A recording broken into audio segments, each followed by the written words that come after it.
அங்கேயும் தாலி கட்டுறாங்க, இந்துக்கள் விளையாட்டுலயும் தாலி கட்டுறாங்க. இது இஸ்லாத்துல உள்ளதா இல்ல தமிழ்நாட்டு பண்பாடுனால இஸ்லாத்துல தமிழ்நாட்டுல முஸ்லிம்கள் தாலி கட்ட பழக்கம் வந்துச்சா? அப்புறம் பெண்கள் ஒரு கேள்வி தானே. சகோதரர் அருமையான கேள்வி கேட்டிருக்கிறாரு. தமிழகம் கர்நாடகா சேர்த்துக்கலாமே. தமிழர்கள் இந்துக்களும் திருமணத்தின் போது பெண்களுக்கு தாலி கட்டுறாங்க, முஸ்லிம்களும் தாலி கட்டுறாங்க. தாலியில கரிசமணி சேர மாத்துறதுனாலதான் வழிகிட்டு போறாங்க. அவர் தெளிவா கேட்டார், பச்சை எப்படிதான் கேட்கணும், வெத்தில் அடிக்கிற மாதிரி. ஏன் தாலி கட்டுறீங்க, இது ரசூலுல்லாஹி காட்டிருந்த பண்பாடா அப்படின்னு கேட்கிறாங்க. நபி ஸல்லல்லாஹு அலைஹி வஸல்லம் இந்த பண்பாடை காட்டி தரவே கிடையாது. திருமணம்னு சொன்னா இதனை கைதி பண்றதா? ஒரு ஆளுக்கு சங்கிலி மாட்டி, நாய்க்கு தான் கழுத்துல சங்கிலியை போடுவோம் ஓடாம இருக்கிறதுக்கு, பொம்பளைக்கே போடுறோம். அதை இந்த அடிமைத்தனத்தை, இதெல்லாம் ஒரு அடிமைத்தனம். இதை நபி ஸல்லல்லாஹு அலைஹி வஸல்லம் காட்டி தரவே இல்லை. திருமணத்தை பத்தி அல்லாஹ் ரப்பல் ஆலமீன் தன்னுடைய குர்ஆன் திருமறை குர்ஆன்ல அழகாக சொல்கிறான், வகது அகதுல மின்கும் மீசாகன் கலீலா. மக்களே, பெண்களாக இருக்கக்கூடியவர்கள் உங்களிடத்தில் உறுதியான ஒரு ஒப்பந்தத்தை எடுத்திருக்கிறார்கள்.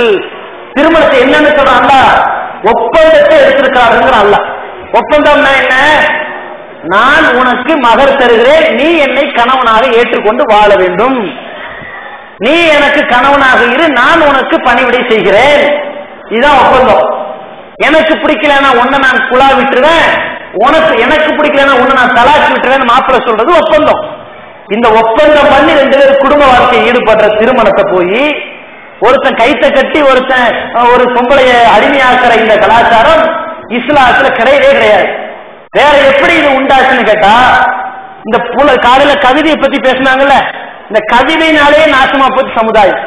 கவிதைனால எப்படி மௌலிகவாதி நாசமா போச்சோ அது மாதிரி முஸ்லிம் புலவர்கள் என்ற பெயரில் உமர் புலவர்ங்கிறவர் இந்த அலி ரலியல்லாஹு பாத்திமா எல்லாம் வாழ்ந்தாங்க, அதுல பாத்திமாவை கரிசமணி கட்டினாங்க என்றெல்லாம் இல்லாத கதையை அழிச்சு விட்டு, ஓஹோ அப்ப இங்க மஞ்சத்தாள்னா இங்க கருப்பு மணி அப்படிங்கிற மாதிரி ஒரு கலாச்சாரத்தை உண்டு பண்ணிட்டாங்க.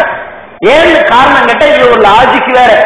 என்னப்பா இஸ்லாத்துல ஆதாரம் இல்ல, ரசூலுல்லாஹ் தன்னுடைய திருமணம் முடிச்சு எந்த மனைவிக்கும் போட்ட மாதிரி இல்ல, அப்ப எப்படி நீங்க மட்டும் செய்றீங்கன்னு கேட்டா, அது பெண்கள் திருமணம் முடிச்ச பெண்கள் என்று அடையாளம் தெரியணும்.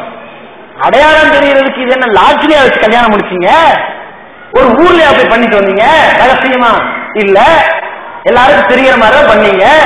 10வது பத்திரிகை வேற அழிச்சு வெளியிட்டீங்க, இன்னாருக்கு இன்னாருடைய மகளை கட்டி வைக்கிறோம். அப்படி இருக்கும்போது எதுக்கு அடையாளம் தெரியுது? அடையாளம் தெரியணும்னா அப்ப கழுத்தை வெளியே காட்டணும் பெண்கள். அப்படியா?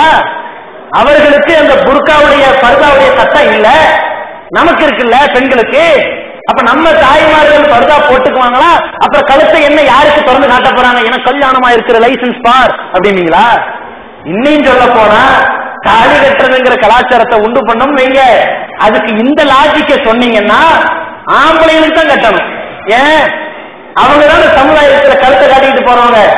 அவர்கள்தான் யார் ஒரு கல்யாணம் பண்ணா யார் 2 பண்ணா தெரிய மாட்டேங்குது, யாரு பண்ண மாட்டேங்கிறாங்கன்னு தெரியல. இப்ப அதிக கட்டணும். அப்படி ஆக்க முடியுமா? இஸ்லாம் அந்த பண்பாடு நமக்கு காட்டி தரல.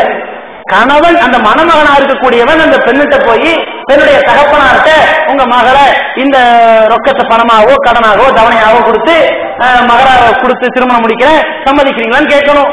சம்மதிச்சா முடிஞ்சு போச்சு திருமணம், அவ்வளவுதானே தவிர இந்த கருசமணி கட்டுறதும் அதை கீழே உழுகாம பாதுகாத்துக்கிறதும் அதை எடுத்துட்டு அதுக்கு ஒரு பெரிய பரிகாரம் பண்றதும் இப்படி எல்லாம் அதுல தலையில அடிச்சுக்கிறதும் கண்ணில் குத்திக்கிறதும் இந்த மாதிரியான இந்த கெட்ட வழிபாடுகள் அத்தனைக்குமே குர்ஆன்லயோ நபிகள் நாயகம் ஸல்லல்லாஹு அலைஹி வஸல்லம் வாழ்க்கையிலயோ ஒரு ஆதாரம் கிடையாது.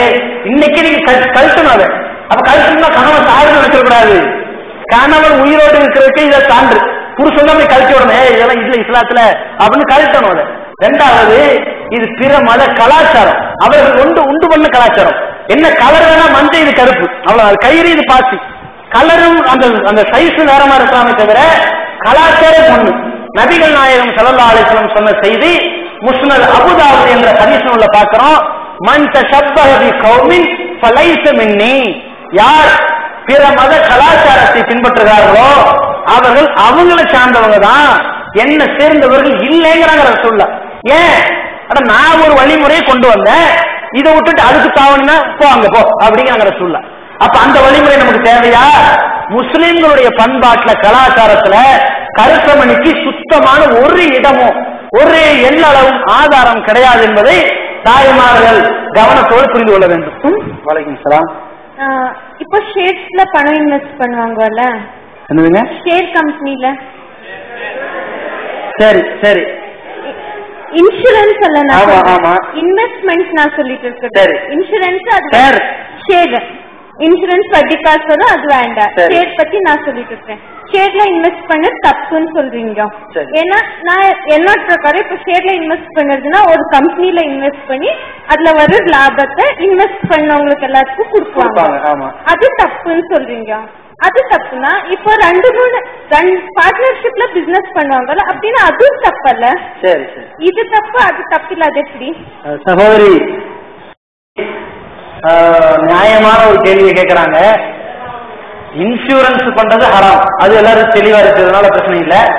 ஒரு குறிப்பிட்ட பணத்தை போட்டு அதுக்கு மாசம் வட்டி வளர்ந்து 5000 ரூபாய் போட்ட இன்சூரன்ஸுக்கு 50,000 ரூபாய் 10 வருஷம் கழிச்சு வர்றதுக்கு பதிலாக 60,000 ரூபாய் 10 வட்டியாக, அது கூடாதுங்கிறதுல தெளிவா இருக்கிறாங்க. சகோதரி என்ன கேட்கிறாங்கன்னா, 2 பேரும் சேர்ந்து வியாபாரம் பண்றாங்க. ஒருத்தர் என்ன பண்றாருன்னா, உழைக்கல காசை தூக்கி ஒருத்தட்ட கொடுக்கறாரு, இந்தா 10,000 ரூபாய் ஒரு மாசத்துல வியாபாரம் பண்ணி அதுல கிடைக்கிற லாபத்துல 60 உனக்கு 40 எனக்கு அப்படிங்கிறாரு.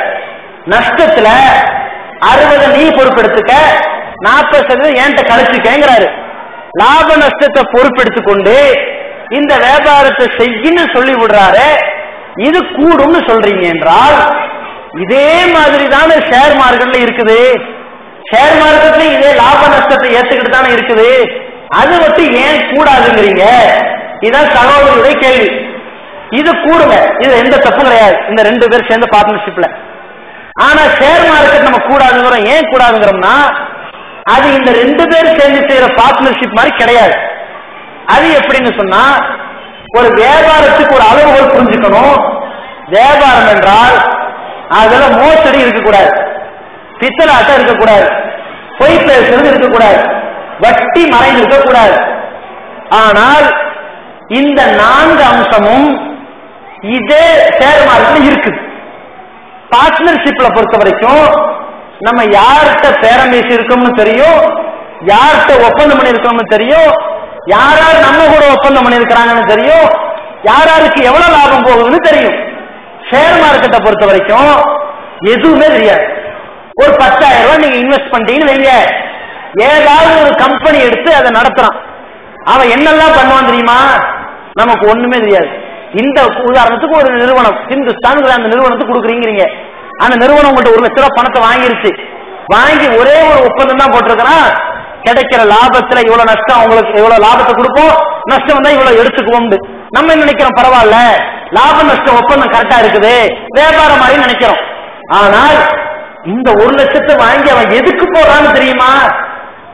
நீங்க வியாபாரம் பண்ணீங்கன்னா தெரியும். இந்த பாய் வாங்கி பிசினஸ் பண்றியா, இந்த செய்யி பாய் வாங்குறது ஹலாலு, பிசினஸ் பண்றது ஹலாலு, கிடைக்கிற லாபம் இப்படின்னு பேசிக்கிறோம்.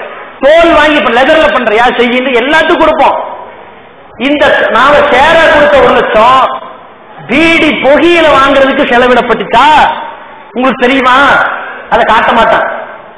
அது மது கடைகளுக்கு அது இன்வெஸ்ட் பண்ணப்பட்டுச்சா அதை பத்தி உங்கள்ட்ட சொல்ல மாட்டான். பன்றி கொழுப்புகள் மூலமாக ஏற்றுமதி இறக்குமதிக்கு ஏதாவது இன்வெஸ்ட் பண்ணப்பட்டுச்சா அதை பத்தி உங்கள்ட்ட பேச மாட்டான். மார்க்கத்துக்கு முரணான காவி உடைகள் ரோல் கணக்கில் தயாரிப்பதற்கு இன்வெஸ்ட் பண்ணப்பட்டுச்சா நம்ம காசு, அதை உங்கள்ட்ட சொல்ல மாட்டான். லாப நஷ்டம் இவ்வளவு இருந்தா அப்படிமா. அப்ப நம்ம காசு எதுக்கு போகுதுன்னு தெரியாது. இதான் ஷேர் மார்க்கெட். 1. 2வது என்ன, நீங்க சேர்ந்திருக்கீங்கன்னு உங்களுக்கு தெரியும். உங்க கூட எத்தனை பேர் சேர்ந்தாங்கன்னு தெரியுமா? அது தெரியாது. எத்தனை பேருக்கு எவ்வளவு லாபம் போச்சுன்னு தெரியுமா? தெரியாது. அது தெரிய வேண்டிய அவசியம் இல்லைன்னு வைங்க. உதாரணத்துக்கு நீங்க என்ன செய்யறீங்க, 10,000 ரூபாய் அல்லது 1 லட்சம் ரூபாய் தரீங்க. ஆனா அந்த ஷேர் மார்க்கெட் உங்களுக்கு லாப நஷ்டம் தரது மட்டும்தான் தெரியுது. உங்க பேர்ல நீங்க வட்டிக்கு கடன் கொடுக்கிற மாதிரி அவன் அதை எழுதிட்டு இருக்கான். அது நமக்கு தெரியுதா? அது தெரியல. எப்படி ஷேர் மார்க்கெட் நடத்துவாங்கன்னு கேட்டா, உதாரணத்துக்கு கர்ச்சீப் பிசினஸ் வைங்க. இந்த கர்ச்சீப் பெரிய அளவுல பிசினஸ் பண்றதுக்கு ஒரு 1,00,000 தேவைன்னு முடிவெடுத்தான். முடிவெடுத்தவன அவன் சொல்லுவான், எனக்கு ஒரு 3 ஷேர் தேவைப்படுது, நான் ஒரு ஷேர் தான், நான் ஒரு 20,000 இன்வெஸ்ட் பண்ணிடுவேன், 3 ஷேரா இருக்கிற ஒவ்வொருத்தரும் 20,000 கொண்டு வாங்கன்னு கூப்பிடுவான். லாப நஷ்டம் பேசிக் வச்சுதான் கூப்பிடுவான். ஒரு 3 பேர் வராங்க, 20,000 கொடுத்துட்டாங்க 60,000. இவன்ட்ட இருக்கிற 20,000 மொத்தம் எவ்வளோ? 80,000 ஆச்சு. 80,000 கொண்டு போய் பேங்க்ல கணக்காட்டுவான். நான் ஒரு நிறுவனத்தை தொடங்க போகிறேன், அந்த நிறுவனத்தில் கட்சி வியாபாரம் செய்ய போகிறேன், அதிலே எனக்கு 1,00,000 தேவைப்படுகிறது, நீங்க 80,000 கையில வச்சிருக்கிற 20,000 கடன் கொடுங்கன்னு கேட்பான். இப்படித்தான் எல்லா ஷேர் மார்க்கெட்டும் நடக்கிறாங்க. அது ஏன் கடன் வாங்குறான்னா அதுல சில காரணங்கள் இருக்குது, உள் காரணங்கள் சில இருக்குது. கடன் வாங்குவான், வாங்காம செய்ய மாட்டான். அப்போ 20,000 கடன் வாங்கின உடனே என்ன ஒப்பந்தத்துல கடன் வாங்குவான் தெரியுமா? இப்ப 20 சேர்ந்து 1,00,000 ஆயிடுச்சு. 1,00,000 கிடைக்கிற லாபத்தில் 4 பங்காக பிரிக்க வேண்டும். 1,00,000 போட்டு வியாபாரம் செஞ்சதுல ஒரு 10,000 கிடைச்சிருச்சு. 4 பங்கா என்ன செய்வாங்க? அந்த வியாபாரம் செஞ்ச ஒரு 2,500 எடுத்துக்குவான். 3 பேருக்கு 2,500, 3 பேர் கொடுத்துருவான் 7,500. இது 2,500 10,000 ஆச்சு. கொடுத்துட்டு என்ன பண்ணுவான்னு சொன்னா, கொடுக்கறதுலாம் உங்களுக்கு தெரியாது, கொடுத்த மாதிரி பிரிச்சு வச்சுக்குவான். வைத்து விட்டு இந்த பேங்க்ல ஒரு 20,000 கடன் வாங்கணும்ல, வாங்கினதுனாலதான் நடந்துச்சு. பேங்குக்கு 4 பங்குதாரர்கள் மூலமாக சேரக்கூடிய வட்டி தொகை, என் சார்பில் ஒரு 300 ரூபாய், உன் பெயரில் ஒரு 300 ரூபாய். நீங்க கொடுக்க மாட்டீங்க, உங்க லாபத்துல அவனை எடுத்துக்குவான். ஏன் எடுத்துக்கிறான் தெரியுமா? என் பெயரில் அரசாங்கத்திற்கு வட்டி கொடுக்கலாம் என்று ஏற்கனவே நீங்க கையெழுத்து போட்டுதான் பேங்க்ல சேர்ல சேருவீங்க. அது சேராட்டி அது அப்படித்தான் போகும். உங்க பணத்துல இருந்து வட்டி காசை எடுத்து இன்ட்ரெஸ்ட்ங்கிற பேர்ல 3 பேர்த்தையும் காசை எடுத்துருவான். அவனுடைய காசை ஒரு இன்ட்ரெஸ்ட் கட்டி 1,200 ரூபாயை கொண்டு போய் பேங்க்ல கொடுப்பான். இப்ப வட்டி யாரு கட்டுறா தெரியுமா? ஷேர் வாங்கினவன் கட்டல, ஷேர்ல கிடைச்ச லாபத்துல நீங்க தான் கட்டாம கட்டுறீங்க. கட்டாம கட்டுறீங்க, நீங்க போல, நீங்க கொடுக்கல, அதை அவன் வாங்கல, உங்க பேர்ல அது போய்க்குச்சு. இதுதான் ஷேர் மார்க்கெட். ஷேர் மார்க்கெட்ல என்ன பொருளை வைக்கிறான், என்ன பொருளை விற்கிறான், எந்த பொருளை வாங்குறான், எதை முடக்கிறான்னு ஒண்ணும் தெரியாது. இதுதான் ஷேர் மார்க்கெட்ல போய்கிட்டு இருக்குது. நமக்கு தெரியாமலே இந்த பொருள் வேற வேற விஷயத்திற்கெல்லாம் இன்வெஸ்ட் முதலீடு செய்யப்படுகிறது. நமக்கு தெரியாமலே வேற வேற பார்ட்னர் உள்ள வந்து வெளியே போய்கிட்டு இருக்கிறாங்க. நமக்கு தெரியாமலே இந்த சந்தாதாரர்கள்ல, இந்த பங்குதாரர்கள்ல நம்முடைய காசத்துக்கு வட்டி கட்டுறான். இவ்வளவு மோசடிகள் நடக்கிறது இந்த ஷேர் மார்க்கெட்டு. பெரிய சூதாட்டமும் இந்த ஷேர் மார்க்கெட்டு. 1 மணி நேரத்துல கூடும், 1 மணி நேரத்துல குறையும்னா என்ன? எதனால அப்படி கூடும் தெரியுமா? பங்குதாரர்கள் டக்குன்னு சேருவாங்க, டக்குன்னு கூடும், குறையும். டக்குன்னு குறைவா பாருங்க, உங்களுக்கு கூடும் லாபம். ஏன் கூடுது? பங்குதாரர்கள் குறைஞ்சிட்டான்ல, உங்க கொள்முதலுக்கு தான் லாபம் கிடைக்கும் ஜாஸ்தி. பங்குதாரர்கள் கொஞ்சம் சேர்ந்து வந்துட்டா உங்களுக்கு குறைஞ்சே வரும். லாபத்தை குறைக்கிறதுக்கு 4 பங்குதாரர்கள் சேர்றான், உங்களுக்கு தெரியவே தெரியாது. அப்ப இந்த மாதிரியான பல உள்ள இருட்டு சூதாட்டங்கள் நடக்கக்கூடிய வர்த்தகம் தான் ஷேர் மார்க்கெட் என்ற பங்கு சந்தை வர்த்தகம். அதனாலதான் இந்த வர்த்தக மார்க்கம் தடை பண்ணி இருக்குது. வட்டின்றதுனால தடைதானே. எந்த வியாபாரம் வட்டியில மூழ்கி போச்சோ அந்த வியாபாரத்தால் ஒரு ஊருக்கோ, ஒரு மாவட்டத்துக்கோ, ஒரு மாநிலத்துக்கோ, ஒரு நாட்டுக்கோ ஒரு பிரயோஜனம் கிடையாது. இன்னைக்கு என்ன பண்றான்? இன்னைக்கு நிதி அமைச்சராக இருக்கக்கூடியவர் பெரும்பான்மையான பொருளாதாரத்தை இந்த பங்கு சந்தைக்கு தான் நிரப்பினாரு. வியாபாரத்தை வட்டி ஆட்சி சேர்த்துக்கிட்டாரு. நின்ன நிலவரம் இப்போ பணவீக்கம்ங்கிற சூழ்நிலை வந்துருச்சு. பணவீக்கம் என்ன? 500 ரூபாய் தாள் பெருசா போகுது, என்ன ஆட்சி பண்றதா? அந்த வீக்கம் இல்ல. 500 ரூபாய்க்கு வாங்குற பொருளை நீங்க 800 ரூபாய்க்கு தான் வாங்க முடியும். அதான் பணவீக்கம். பணம் அடிக்க வேண்டியிருக்கு நீ ஜாஸ்தி. அப்போ அவ்வளவு பணம் பொருள ஆரம்பித்து விடும், அவ்வளவு பற்றாக்குறை ஏற்பட்டும் இந்த பங்கு சந்தைங்கிற வட்டி வியாபாரத்தின் மூலமாக. இது நமக்கு தெரியாமலே நாம் கொடுக்கக்கூடிய வட்டி. அதனால தான் நாம இந்த பிசினஸ் வேண்டாங்கிறோம். இதே இந்த 2 பேரும் சேர்ந்து செய்யறாங்கல்ல, 2 பேர் வேண்டாம், ஒரு 100 பேரே சேர்ந்து செய்யட்டும். 100 பேர் யாராரு பங்கு போறாங்கன்னு நமக்கு தெரியும், என்ன தொழிலுக்கு போறான்னு தெரியும், அவன் பேங்க்